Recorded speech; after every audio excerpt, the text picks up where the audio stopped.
Hello and welcome to this video where I'm going to be ranking every single one of my PS1 games. I have actually done two of these videos before, one where I'm ranking all of my Nintendo Switch games and another where I'm ranking all of my PS4 games. So if you enjoyed this video, be sure to give those two a watch after this as well. To do this I'm going to be using one of those online tier list makers, just because I think that's the quickest way of ranking them all. And I think that's about all I've got to say in this intro. So this is my biggest collection of games, so I'm going to try not to ramble too much, otherwise we'll be here all day. So let's crack on with it. So I think I've ordered these games at the bottom here all alphabetically, so I guess we'll just go through it like that, just because I can't think of a better way of doing it. So the first game is Adidas Power Soccer International 97, I think. I don't know why I've got this game, I've had it since I was a kid. I am not a big fan of football or football games, so I mean this is just an instant F, really, so we're off to a good start here. Alien Trilogy is a pretty good first-person shooter, kind of with horror elements as well. When I played it as a kid, I did actually find it really scary. I remember it being good. I've not played it for years though, so just based on the fact that I can't properly rank it because I've not played it recently, I think I'm going to put it in C. That seems reasonable.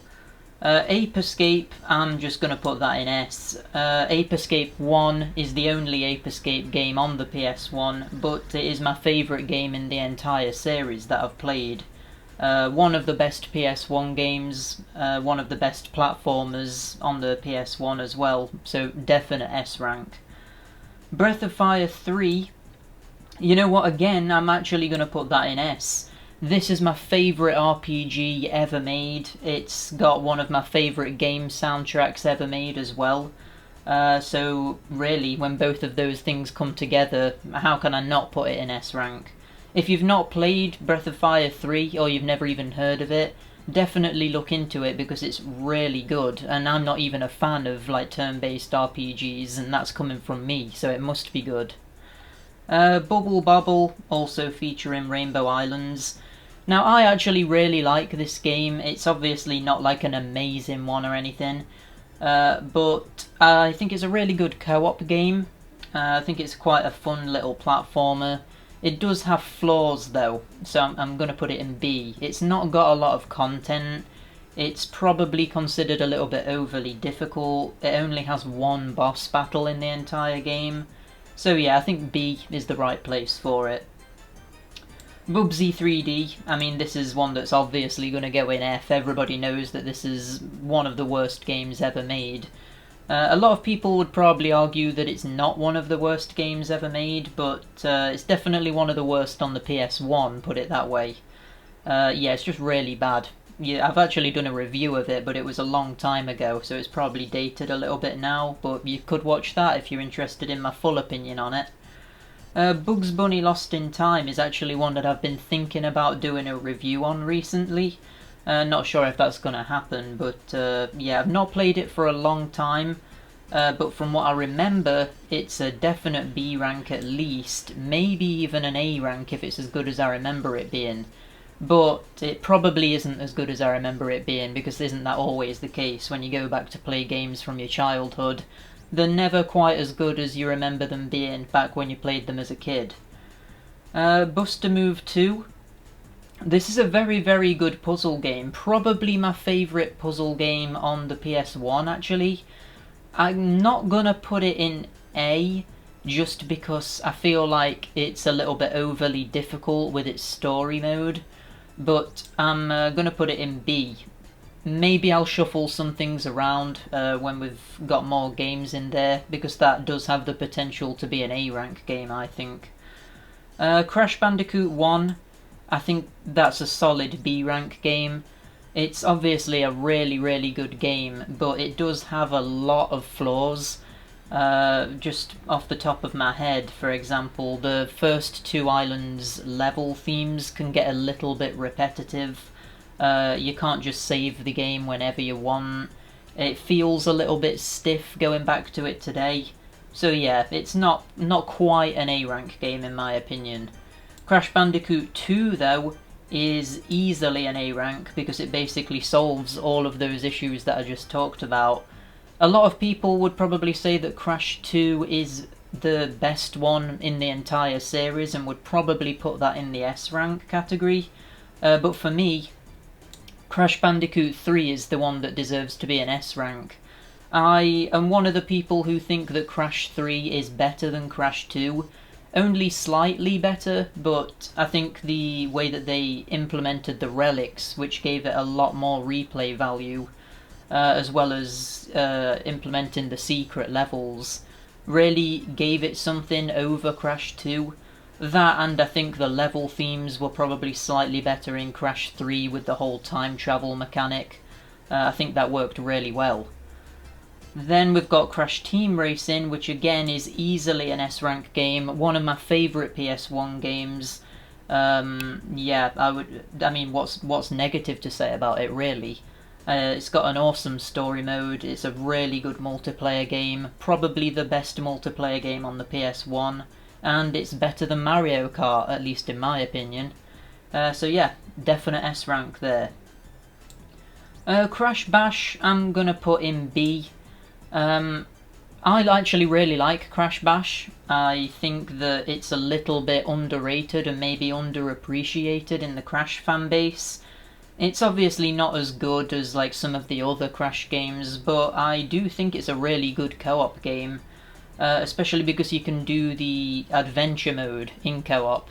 So it's not like, it doesn't feel like a tacked on side thing in the game. It's actually like a thing that you can actually invest a lot of time into if you're playing it with somebody else. I always enjoyed that. Croc 1. I really like Croc 1, but I do think it's a B rank and not an A rank just because it maybe feels a little bit clunky going back to it today with its tank controls. But it is very enjoyable and definitely worth playing. Again, I've reviewed that, and I've reviewed Croc 2, which we're about to talk about as well. So again, if you want to know my full opinion, you can check out those videos. Croc 2, you know what, I am actually going to put Croc 2 in A, just because it really impressed me when I played it recently, and it was way better than I remembered it being. And how often is it that you go back to a game that you remember being a little bit bad, and it actually just blows you away and is way better than you remember it being? That, like, hardly ever happens to me. Normally it's the opposite way around, so I think for that reason it deserves to be an A. Destruction Derby Raw. Now this is another one that I've not played since I was a kid, so I can't really properly rank it in the same way that I could with some of these others that I've played more recently. But I am gonna put it in C, just because I do remember it being quite good. I remember it having this mode where you're like on a rooftop and you need to crash into the other cars and send them flying off of the roof. I remember having a ton of fun with that. And plus it's got the other modes where you're like in an arena and you're just smashing into each other trying to be the last car standing, and the racing mode. So yeah, I remember it having quite a lot of depth. I'm not normally a fan of racing games, but I think because this one sort of took elements from kart races, I was a little bit more into it. So yeah, from what I remember, that's a pretty good one. The Hercules PS1 game, I'm really not a fan of this. I think that the level design and enemy placement is really cheap at times. I think the fact that you can't save the game or do any kind of level select is really a detriment to how much enjoyment you can get from it. It's just really dated. So I'm thinking D, just because there are elements of it that are pretty impressive, like the fact that it's a 2.5D platformer where you can like go into the background and the foreground. It has elements of having like 3D models in the boss fights, which was pretty cool considering most of the characters were 2D sprites. So I think it's a technically impressive game, but just from gameplay it's not that good. So I think D rank is fair for that. Doom for the PS1 is an amazing port. Most of the console ports of Doom are like pretty bad. Like the one on SNES is awful, and like there's some other consoles it's on. But the PS1 port of Doom is actually really, really good. I reviewed this quite a long time ago, back when I used to run a blog. So I have played it fairly recently, so I feel like I can justify putting this in B.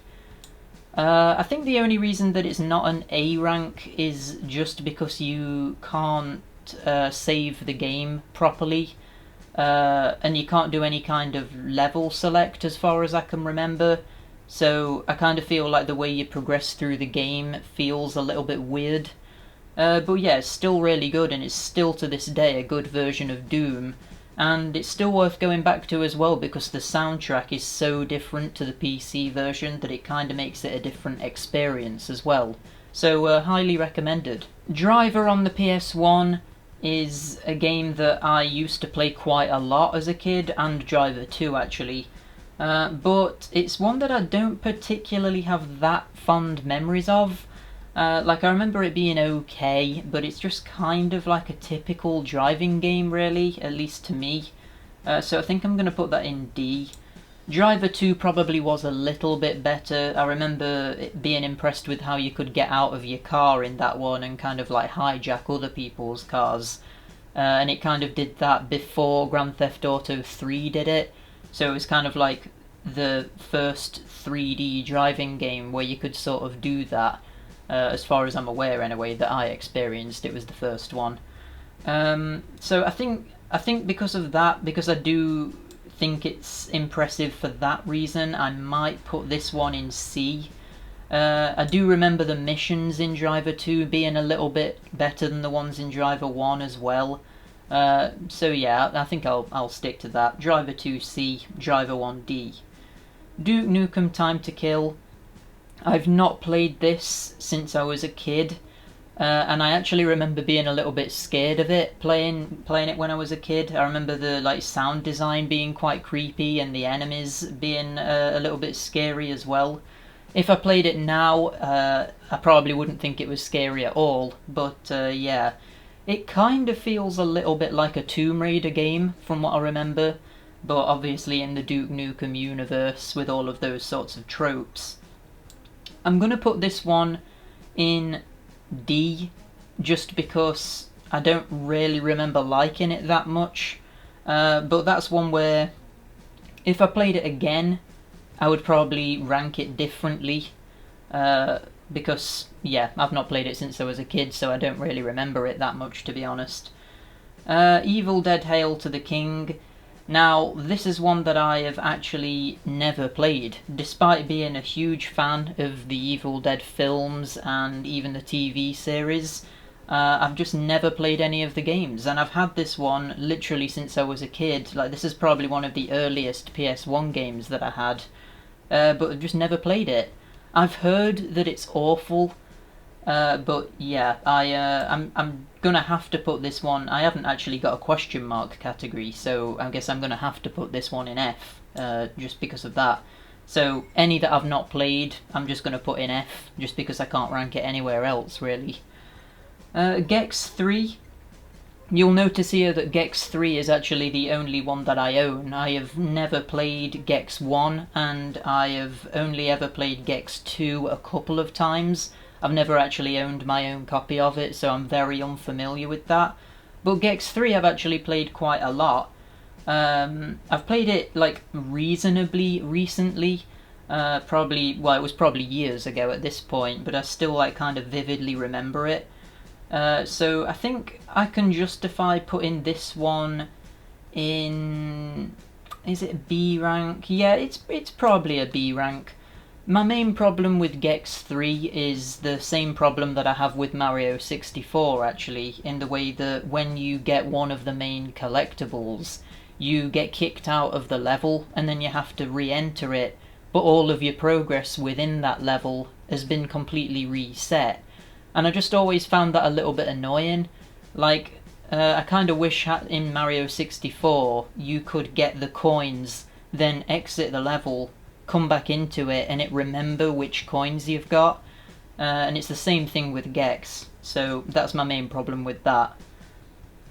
Ghoul Panic, I believe, is a European exclusive light gun game that's a spin-off of the Point Blank series, and I'm going to put it in D.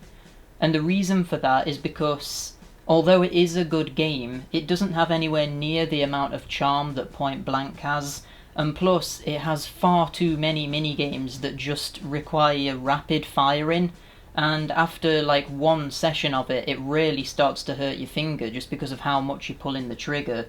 So yeah, I'm gonna put that in D. It's decent, but if you're looking for a light gun game with a similar vibe, Point Blank is definitely the way to go. It's just far better than Ghoul Panic. Heart of Darkness is a cinematic platformer that's got quite a big cult following. I actually really like it. I've never finished it because it's quite hard, but I did get onto the second disc. So with this one, I think I'm going to put it in C, just because it's one of those cinematic platformers that are a little bit cheap in the way that it will just kill you over and over again by things that you would never possibly see coming. Like, some of the traps are just completely trial and error. Like, there's no way that you're going to get through the game without dying on a first attempt, because you'll just never see anything coming. So it's one of those games you have to replay over and over again to kind of learn how to get through it, which I think is a little bit cheap. I kind of prefer it when you can like understand the way that a game works and get through it without dying on your first attempt. So yeah, for that reason I think that's a C rank. Now we're on all of the Hugo games. Now, I don't really know how to rank all of these. I guess Hugo 1 is obviously really bad. If you don't know what these are a series of games that I've reviewed extensively on the channel. They're kind of like really obscure platformers, I guess, although they do sometimes go into other genres. But for the most part, they're just really obscure, both 3D and 2D platformers.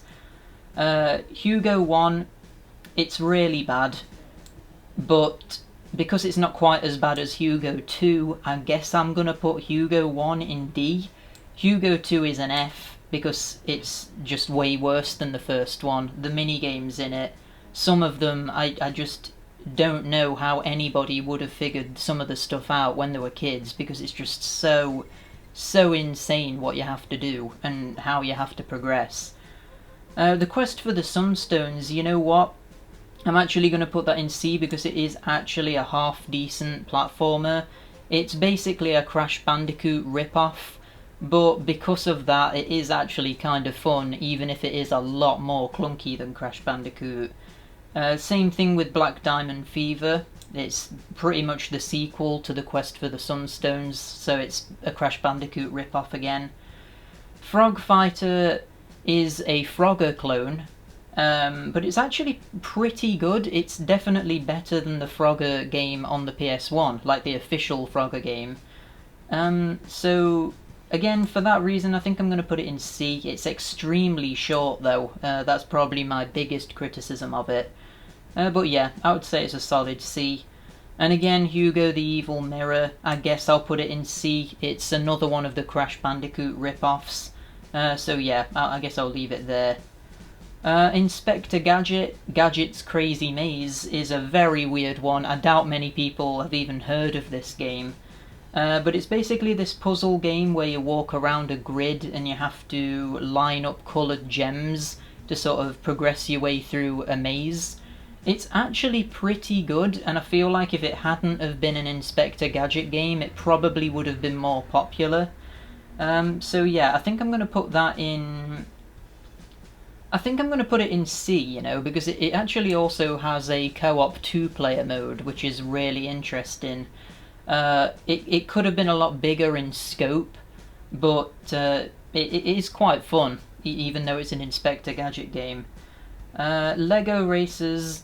Now, I really don't like Lego Racers, like, at all. I think it feels terrible. I think it's way too difficult. I like how you can make your own kart in it. Obviously, referencing the fact that it's a Lego game, it actually has that element of building, which is interesting.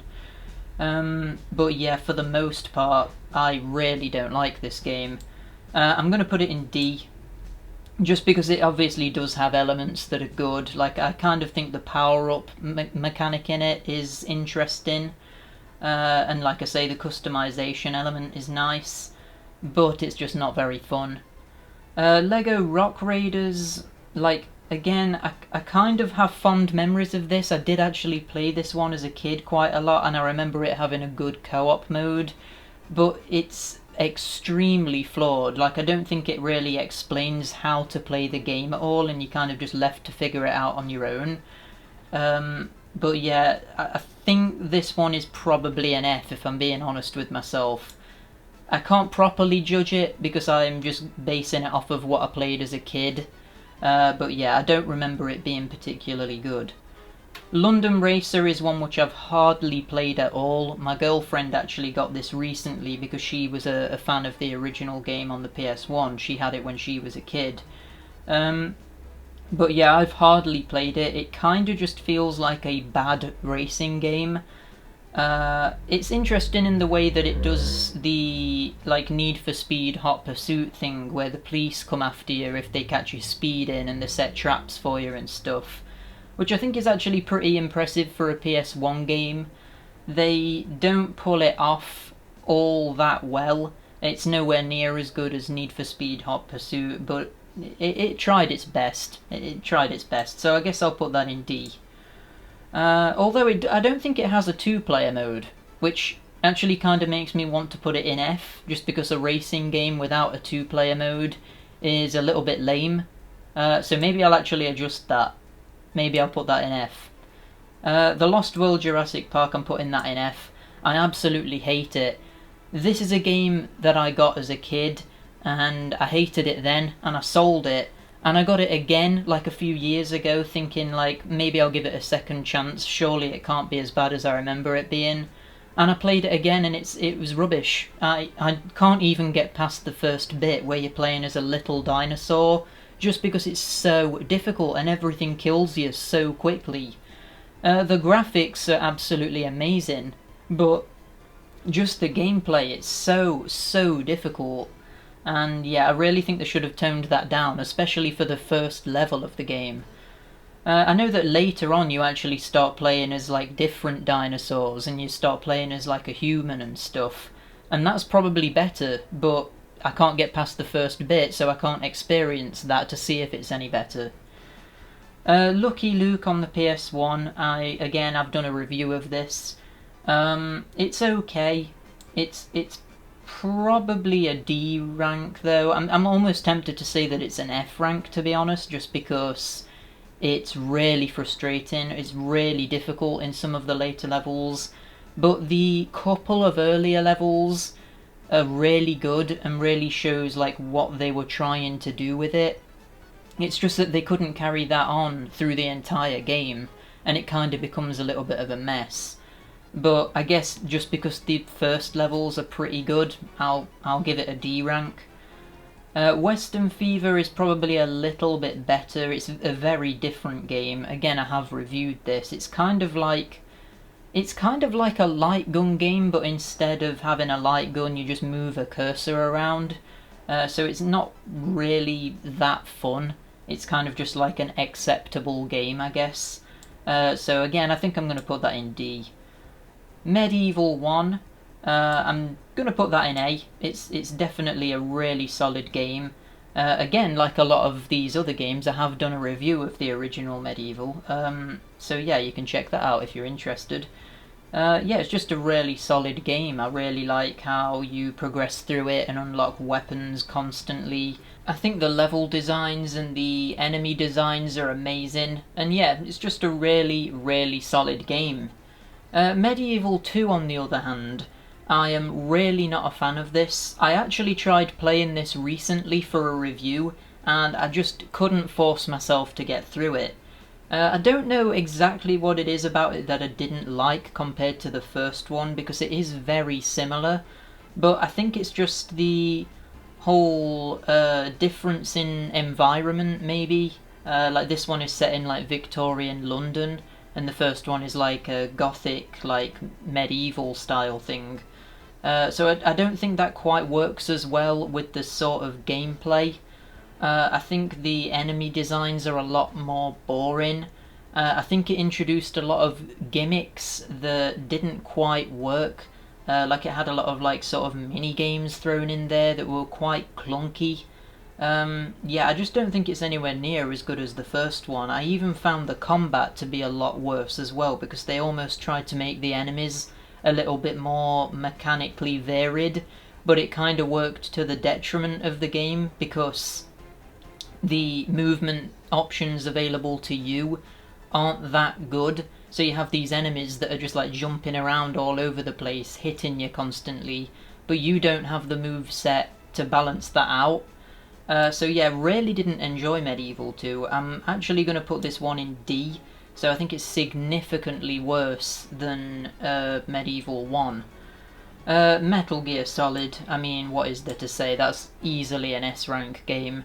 It's one of my favourite game series ever made, and I think it just tells an overall amazing story throughout all of them. But even just the story in the first game I think is really, really good. Even if it doesn't quite have the complexity that the later games introduce, I still think it's worth revisiting even to this day. Whether we see a remake of it at some point in the future, who knows? I know that it's been rumoured for quite a while now, and hopefully they do a good job with that and do the original game justice. But you can never really tell with Konami, can you? Especially nowadays, like they've not really made a game of that scale for a very long time now, so it'd be a bit of a risky move if they did choose to remake it, I think. Metal Gear Solid Special Missions is sort of DLC for the first game, kind of before DLC was even a thing. So this is kind of just comprises of extra VR missions, which was this sort of like mini-game, sort of like tutorial thing in the first game, but they expanded it more in the Special Missions pack. So I think it's pretty good. I mean, it's not really its own game, so I can't... It's a bit weird judging it in a list like this. But for what it is, I mean, it's good. If you enjoyed Metal Gear Solid and you want more, it's there for you. So I think I'm going to put it in C, just because it feels a bit weird putting some, like, basically a level pack for a game in the same category as Crash Bandicoot 1. So I'm not going to do that. I'm just going to put it in C. Mickey's Wild Adventure. Now this is one that I've had since I was a kid as well. I've not played it recently. I remember it being really difficult, and I also remember even when I played it back then, I kind of felt that it was quite dated. Nowadays, what I remember about it, I kind of remember it being more like a SNES game than a PS1 game. And not that that's a bad thing, but it's just a little bit weird that it is on the PS1. I think it was a very, very early PS1 game, so that probably explains it.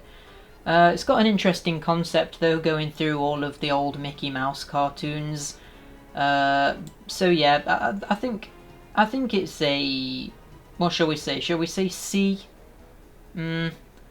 Yeah, I guess so. I think the biggest problem with it is literally just that it's really difficult. And you can sort of get hit by things that you would assume are just a part of the game's background when actually they're a threat to you.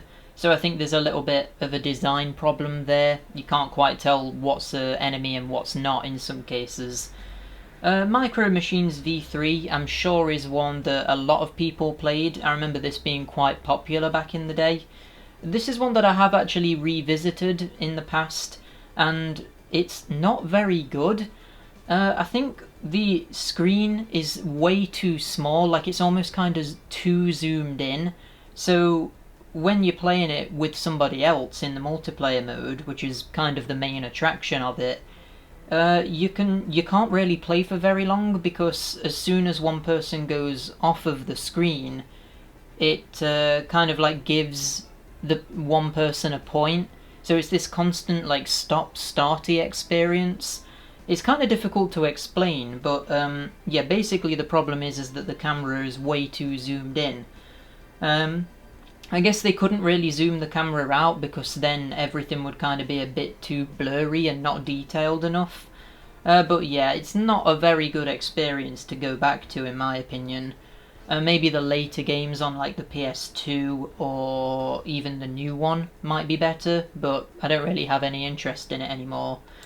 So I'm actually going to put it in F. Moho, again, I'm going to put in F. This is another game from my childhood that I actually repurchased. I think I played it one time and I just really didn't like it. It's really difficult to explain what it is, actually. It's kind of like this game where you take part in like top-down races, or sometimes it's this top-down fighting game. Like there's all of these different modes and you're sort of these gladiators taking part in this like gauntlet to like win your freedom or something. But it's an interesting concept, but it's just really not very well executed. It's so clunky, it's way too difficult. Yeah, there's just so many problems with it from what I remember. Monsters Inc. Scare Island is pretty good, actually. If you've never played it, it's actually a pretty good 3D platformer. It's probably not quite as good as... Well, actually, I don't know.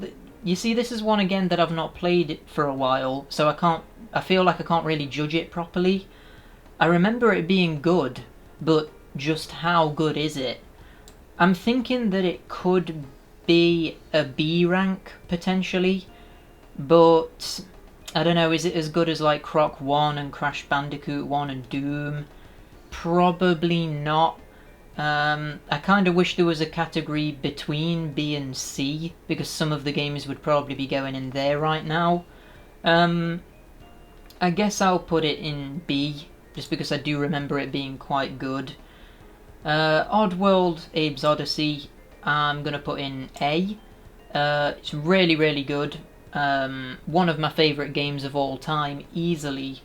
It does just have a couple of flaws in the way that maybe it's a little bit short. Some of the secrets are maybe a little bit too obscure to find without a guide. But overall it's amazing. This is what I always think cinematic platformers should aspire to be. It's, like I say, one of my favourite games. Don't really need to go in any more detail. I've reviewed it extensively, actually. It's one of the longest videos on my channel. So if you want to know a really in-depth opinion, you can watch that. Same with Oddworld Abe's Exodus, which I'm actually going to put in S. Because although I go back and forth on which one I prefer out of Abe's Odyssey and Exodus, I do think that Abe's Exodus is the overall better game.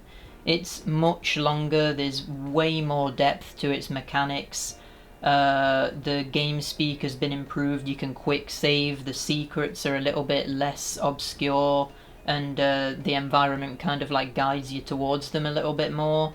So yeah, it basically takes the first one, doubles the amount of content, adds in more mechanics, and makes it overall better. So you can't really argue with that, can you?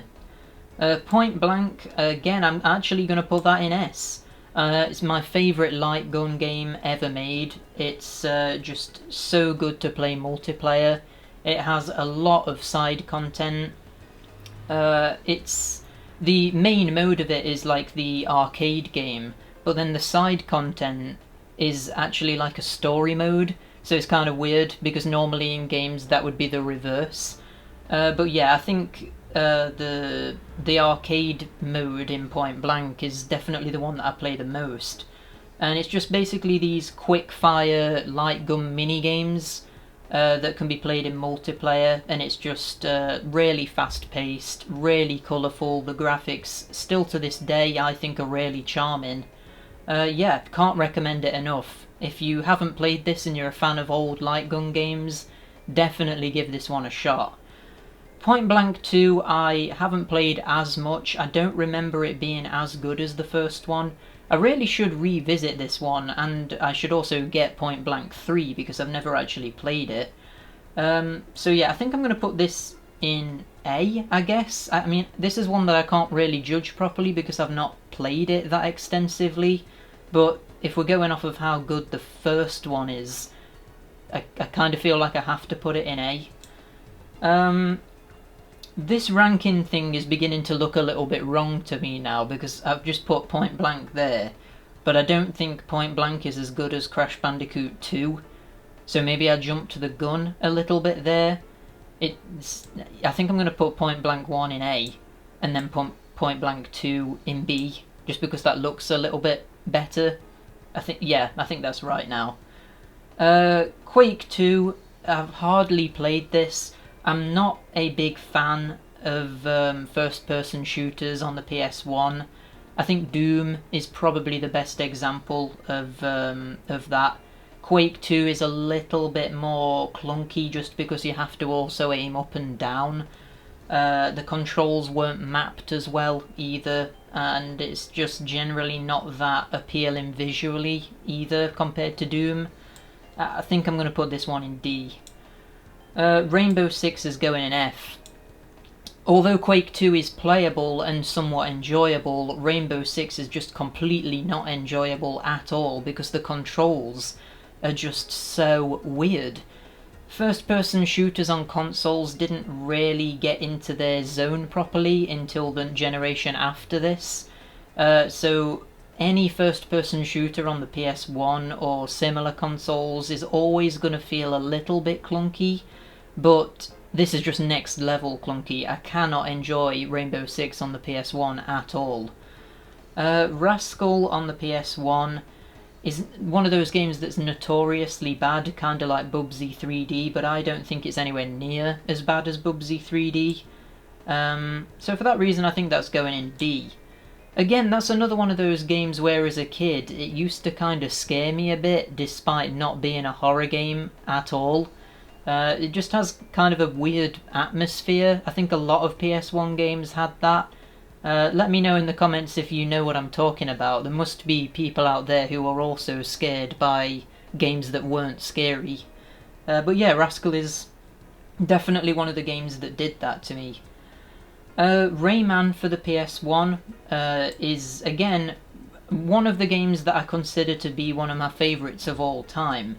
I've not actually played this for quite a while. I really should go back to it and play it at some point soon. But yeah, I'm thinking maybe I'm going to put this in... Yeah, I'm going to put it in A. It does have quite a few flaws.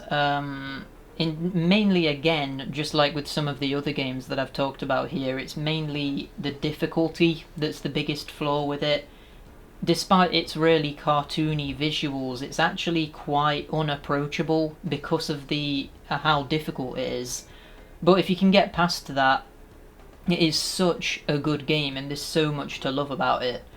Rayman 2 is a lot more accessible, but it's a very different game to the first one.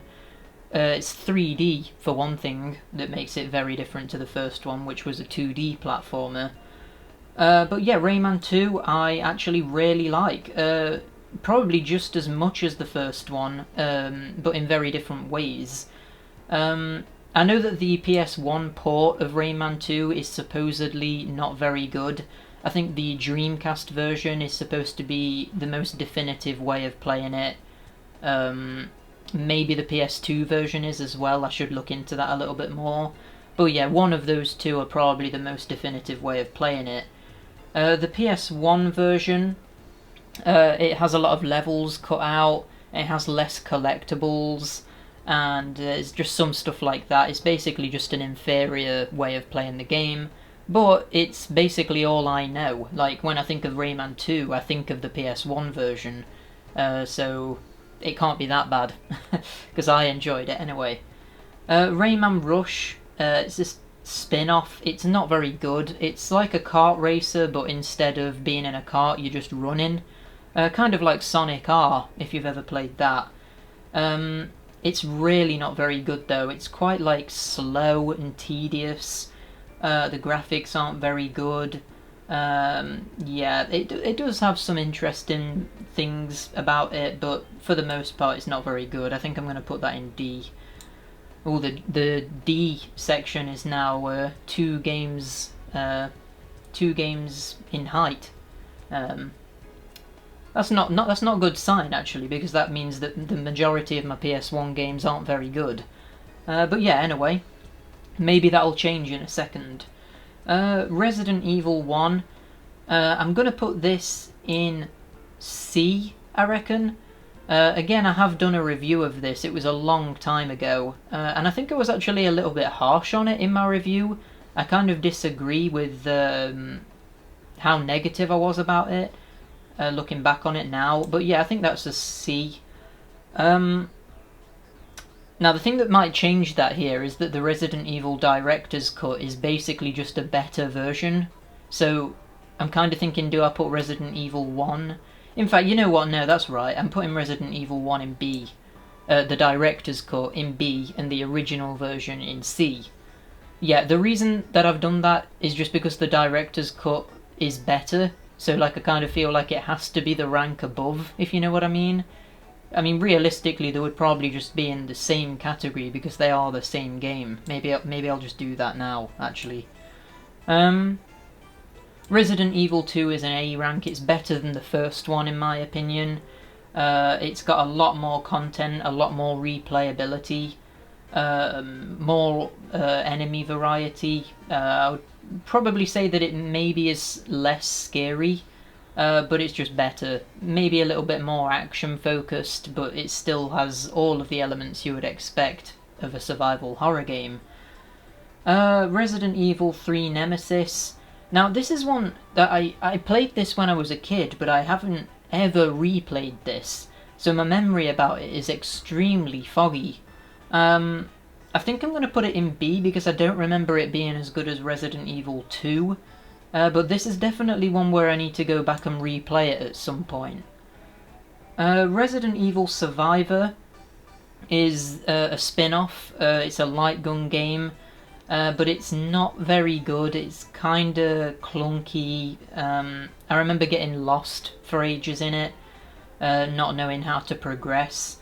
Again though, it's one that I've not played in so long that I feel like I can't properly rank it. I guess I'll put it in D, just because surely it's at least a little bit enjoyable if you're playing it with a light gun, right? Like, it's kinda got to be. Silent Bomber is a kind of obscure one. I doubt many people have played this. Again, it's kind of difficult to explain what this is. It's kind of this like isometric action game where it almost plays like a shooter, but instead of shooting, you put mines on the floor and you choose when to detonate them. But it's really fast paced. You have a lot of like dash capabilities. The enemies are really quick, and like it's quite a difficult one again. But I have fond memories of it. I'm actually going to put this one in C. Maybe this is one that I could take a look at more extensively on the channel, because I feel like it would be an interesting one to do with it being so obscure. Silent Hill for the PS1. I mean, this has to go in maybe even S or A. I've not played a lot of this at all. This is one that I've been meaning to review on the channel for absolutely ages, and I've kind of been putting off playing it to do that review. So I think for now I'm going to put it in A, but it does have the potential maybe to become S. I've never completed it, so actually, maybe the later game it might go down to B, depending on how like frustrating it is, or like how difficult the puzzles are. But yeah, for now I think it's a safe bet to put it in A. Skull Monkeys for the PS1 is another obscure one, but I absolutely love it. It's got this claymation art style to it. The cutscenes are actually animated with claymation, and it's really, really well done. The story in it is like really weird and zany. It's really like quite random, but it's super enjoyable. The visuals are easily the biggest thing about this that I would recommend playing it for, because the gameplay is maybe a little bit bare bones and basic. But yeah, it's a good 2D platformer with really good art style. That's definitely what you're playing it for. The music as well is also incredible, really like kind of weird. But yeah, it's worth playing it for the visuals and the soundtrack. I would probably put this in B. Yeah, that looks right. It's about the same level as some of those other games there, I would say. Spider-Man for the PS1, really good. It's this kind of like beat 'em up with platforming elements, which I'm actually not normally a fan of beat 'em up games, but I think the fact that this is Spider-Man and it does also incorporate a lot of platforming and like swinging around and that sort of thing, it kind of does appeal to me, unlike a lot of beat 'em ups. So yeah, I'm gonna put this one in B again. Yeah, I would say that was a B. Spider-Man 2 I don't think is quite as good, but I think I'm just going to put that in B as well, just because it is so similar to the first one. So it's kind of about the same caliber, I would say. Spyro 1, I'm going to put straight away that is an A game. And the only reason that it's not an S is because I think Spyro 2 is way better. So yeah, I think Spyro 2 is an S rank, Spyro 1 is an A rank. Again, I've reviewed the Spyro trilogy, so if you're interested, give those a watch. How many times have I said that in this video now? It's probably getting a little bit annoying. But yeah, Spyro 3, I don't like. Well, I do like it. Let's not be too harsh now. I do like Spyro 3, but I just don't think it's anywhere near as good as 1 or 2. So I think it's fair to put that in B. It is a good game, but just not quite as good in my opinion. Stuart Little 2 is another one of those games that I repurchased because I remembered it being good when I played it as a kid. It is not good. I was completely wrong. When I replayed it, I really hated it. So yeah, I think I'm going to put this one in D. It's a 3D collectathon platformer. It's just not very good. I imagine that it would have taken heavy inspiration from the Toy Story 2 game, actually. Just because with you being like small and you're just climbing up like furniture and stuff like that. But yeah, it's nowhere near as good as the Toy Story 2 game. Tekken 3 is obviously a really popular one. I've never been too big of a fan of fighting games. So just for that reason, I feel like I'm going to put this one in maybe C. Because although I can appreciate... In fact, no, that's got to go in B, hasn't it? Looking at some of these other ones, it's got to go in B. Even though I'm not a fan of fighting games, I can appreciate that it is a good one. So yeah, I feel like the B category is the right place for it. Tenchu 1 and Tenchu 2, now these are interesting ones. Because, again, when I used to have a blog, I did actually review the first one, and I rated it really highly. I even said that it was like a contender for being as good as Metal Gear Solid with the stealth elements. But I played this again recently, and it isn't very good. I don't know what I was doing when I reviewed it, but yeah, I really didn't like it upon replaying it.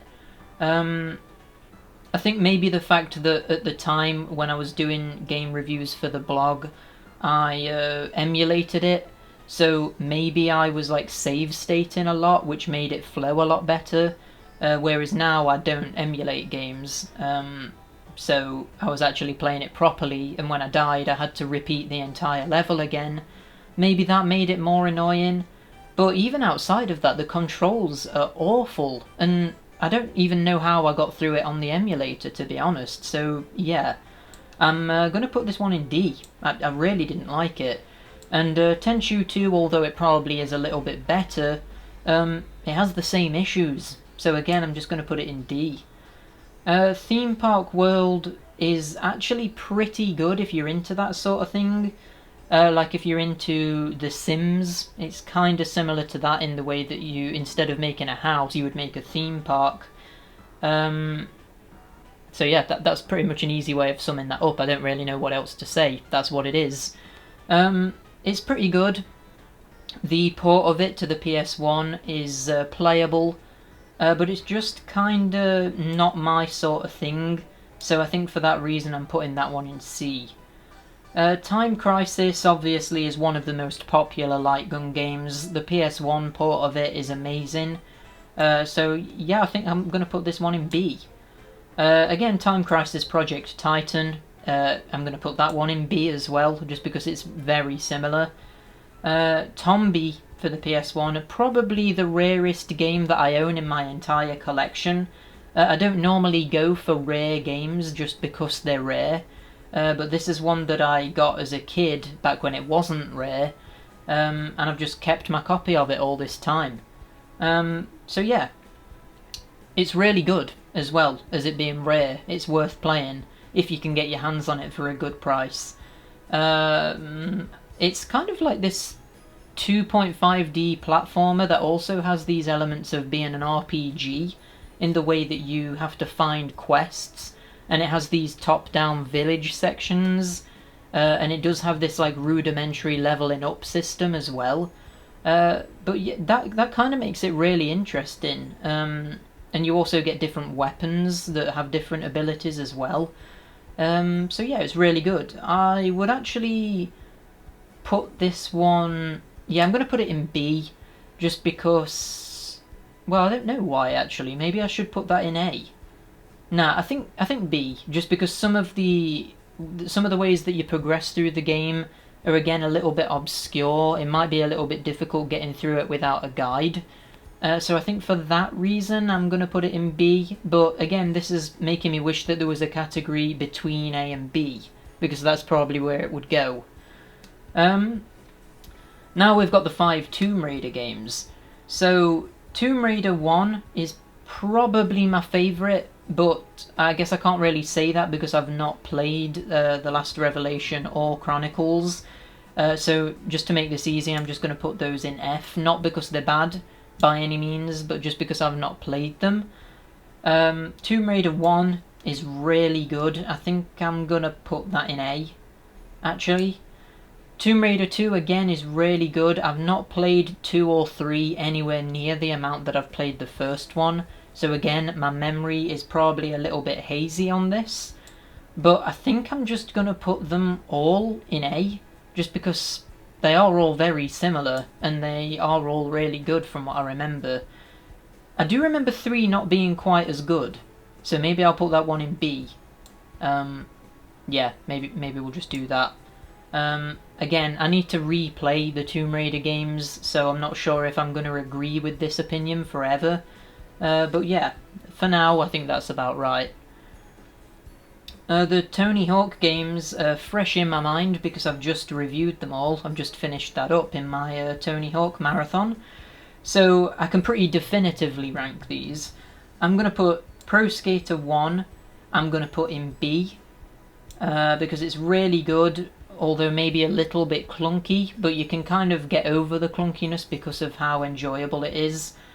Pro Skater 2, now I'm almost tempted to put this one in S, but I think just because the frame rate isn't particularly good, and it does feel clunky after playing the later games in the series, I think because of that it's going in A.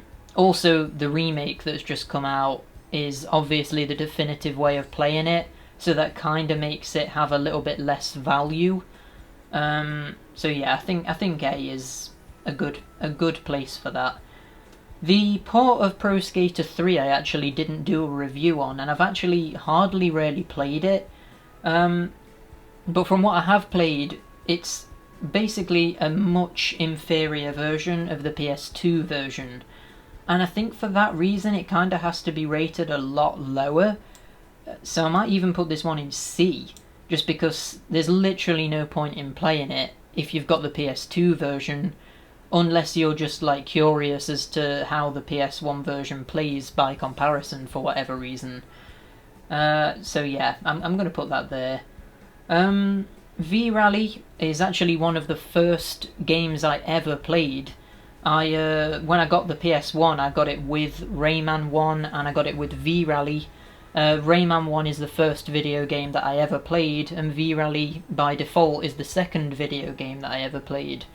So I have a lot of nostalgia for it, but I just don't like it. I've just never been a fan of racing games. So I think for that reason I'm probably going to put it in D.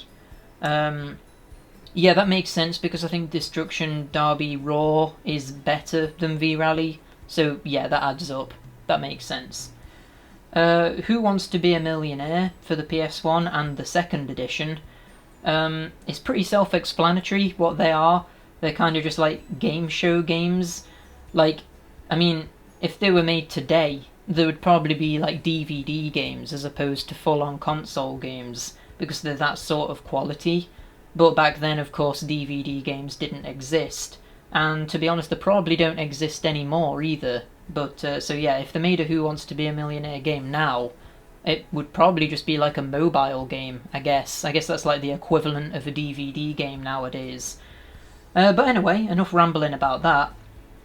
With them being just like really basic, I feel like I'm just going to put them in D, just because although they do exactly what you want them to do, they are kind of just a little bit lame, just because of what they are.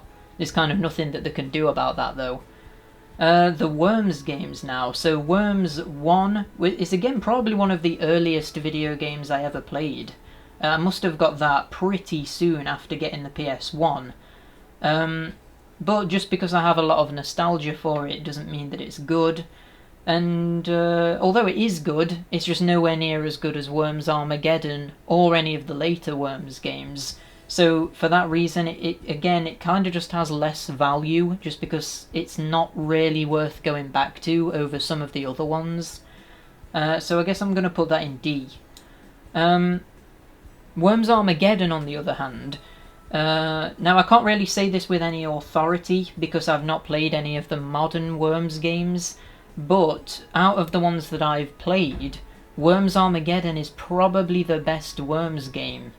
It's not as good as the PC version. The PS1 version obviously doesn't look as good, but it plays pretty much exactly the same. So yeah, it's a pretty good port, really, in that area.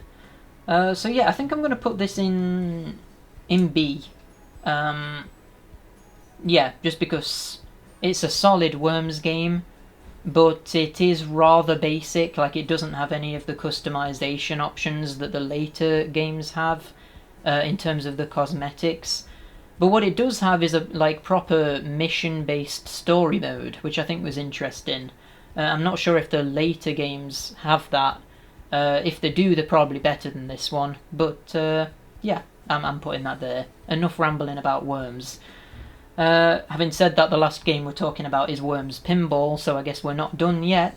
Worms Pinball is a weird one because despite it being called Worms Pinball, it has one pinball table on it that is Worms, and another one which is just this like absolutely random board that has nothing to do with anything, and that's it. It's just got two boards. So yeah, it's pretty rubbish. I don't really know why I've got it. I think I've just got it just because I was a fan of Worms back then. So yeah, I'm going to put that in F. Just because it's a pinball game with like no content, so why would you play it, you know? But yeah, that sums it up. That's every single PS1 game ranked. Yeah, I mean, I'm pretty sure that I agree with this list. Let's just go through it now and quickly have a look.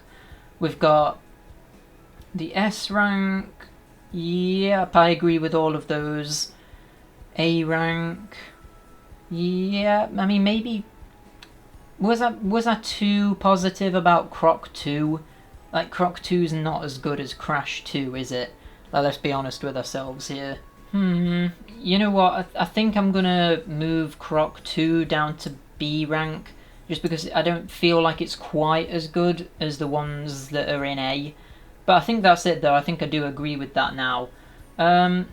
B rank, let's just have a quick look. There's quite a lot here. Yeah, I would agree with that, I think. I mean, now I'm kind of thinking, does Worms Armageddon belong there? Yeah, I think it does. I think it does. I think I agree with that. The C rank ones. Hugo. Yeah, I think I agree with that. Now I'm thinking, does Medieval 2 belong there, considering that some of the Hugo games are there? But then, on the other side of the coin, maybe the Hugo games are better than Medieval 2 because I could actually get through the Hugo games, whereas I couldn't get through Medieval 2. So maybe, maybe. In my mind, though, that feels wrong. It feels wrong saying that there's a Hugo game that's better than a Medieval game, but maybe that's reality. Maybe that's the universe we're living in.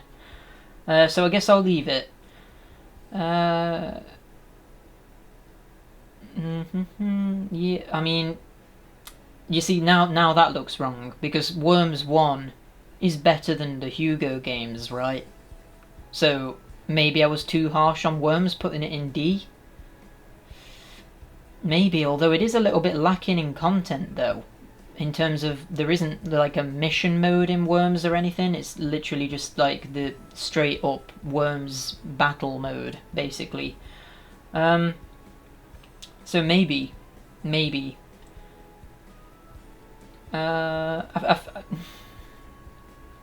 now debating whether all of those Hugo games should go in D, and we'll move Hugo 1 down to F, because maybe that makes more sense doing it like that. I don't know why I'm like obsessing over the ranking of the Hugo games within this collection, but yeah, I think I am going to do that. I think I'm going to move them all down to... Oh my god, I've just messed everything up and now I don't know what's going on. Yeah, there we go, that's right. Okay, so C is there... Yeah, oh, Hugo Frog... You know what, I am going to leave Hugo Frog Fighter there because I do think that that's probably the best one, at least in my opinion. So I guess I will leave that there, even though that was a mistake. And we've got Quake 2 starting off the D category. Yeah, I would agree with that. And then F, obviously some of the ones in F are actual Fs, and some of them are just ones that I've not played. So like the Tomb Raider games would not be in the F category if I had played them, for example. But the football game, yeah, that's an F. That is. Yeah. Pretty much all of the other ones are actually F, apart from Tomb Raider, actually, so yeah. And I guess the Evil Dead game, because I've not played it, even though I do hear that it's awful, so it probably would be an F anyway. But yeah, that about sums up the video, I think. If you agree with this list, leave a comment letting me know down below, and if there's anything that you would really disagree with that I've ranked, again, let me know in the comments, because it's always good having a conversation about people's rankings and people's favourite games. So yeah, do that, and also give the video a like if you enjoyed it. I know it's been a bit of a long and rambly one, but that's always going to be the case when you're talking about this amount of games, right? So yeah, also subscribe if you want to see more stuff like this coming soon, and until next time, bye!